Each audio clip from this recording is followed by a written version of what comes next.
অভিজিৎ, জি sir. তোমারা দেখলাম হারাটা জীবন সাদিকার পিছে ঘুরতে, হ্যাঁ কিন্তু কোনো কাহিনী হলো না, কারণটা কি? স্যার, আমার দেখতে স্যারের মধ্যে আছে, কিন্তু স্যার আমি স্যার ভিত্তিতে স্যার কোথায় না স্যার। যাই হোক, 420 নাম্বার গাছের নিচে একটা ইনফরমেশন পাওয়া গেছে, ওই জায়গায় তাড়াতাড়ি যেতে হবে আমাদের। স্যার আপনি তো স্যার গাছের খবর জানেন কেমনে? আরে আমি তো সিএডিতে আর আগে গাছ চুরি ধান্দা করতাম, পুষ্পারে সব গাছ আমি সাপ্লাই করছি। স্যার 420 নাম্বার গাছের আছে স্যার, এইটা স্যার আইন আমার লগে স্যার। অভিজিৎ, তুমি তো গাছের রাস্তার মতো চিনো কেমনে? তুমিও কি আমার মতো কাম করতে নাকি?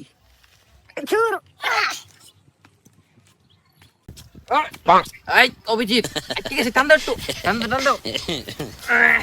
আরে খাই যারা। ও, এই ডক্টর হালুকে আবার কই গেল? হালুকে না তো স্যার, সালুকে। ওই তো এক কই হালাই আবার কই গেল? এই ডাক্তার হালু, কেন কি করো তুমি?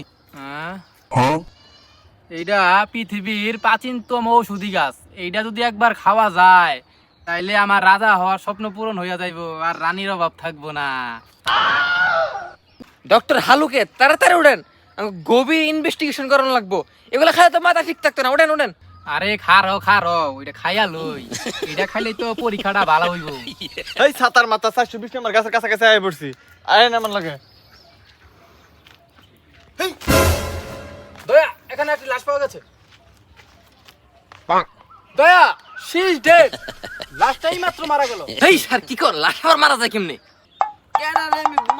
স্যার স্যার আত্মায় পড়ছে স্যার, গুলি করেন স্যার, গুলি করেন। খারা খারা খারা খারা, একবারে গুলি করে দিমু, আত্মায় উঠছে, একটু লড়বি না।